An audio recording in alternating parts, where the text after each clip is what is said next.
my sister's getting married in Mexico. Lindsay Wilson was supposed to already be in Mexico when we talked to her.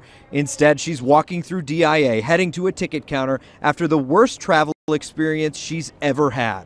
One that didn't seem so bad from the start on her first United flight from Kansas City to Denver. We were literally flying over Denver and couldn't land. The flight was diverted because of weather to a runway in the Springs where it was only supposed to sit for a short time. They said we're stuck for an hour and a half. Fine. Everybody's playing with their laptops or reading a book, and then another hour and a half and another hour and a half, and they just wouldn't let us off. It was horrible. It's been a horrible day. We felt like we were hostages on this plane. These frustrated passengers were given an opportunity by the airline to get off the plane during that time, but there was a catch. And consider Colorado Springs your final destination. Connecting flights would be out of the question, and checked bags would stay where they were. So we kept waiting because most of us had connecting flights and we didn't want to just flush that $400. So they stayed for a long time. We literally landed in Colorado Springs at about 7:15. We got off the plane at 2:30.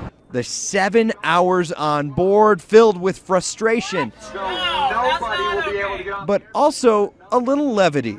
Things got dire. I wrote on the window, "Help, pizza!" exclamation point in reverse so that people could see it from the outside. Finally, the flight was canceled. A 7-hour standstill was capped off with an hour-and-a-half bus ride and a group of passengers who will hold on to this experience for a while. There's absolutely no words to say to United. Nothing I can say on camera, that's for sure.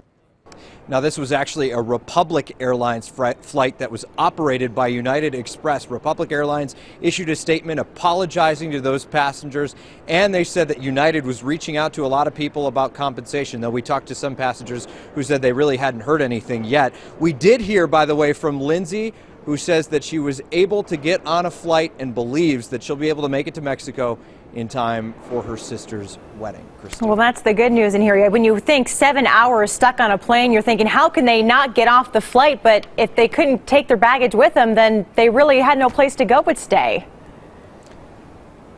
They couldn't take the bags with them, and the airline offered them the opportunity, like they have to under the FAA guidelines. You have to let people off the plane, but the thing is they can't get back on the plane, so it had to be their final destination. Really kind of stuck between a rock and a hard place.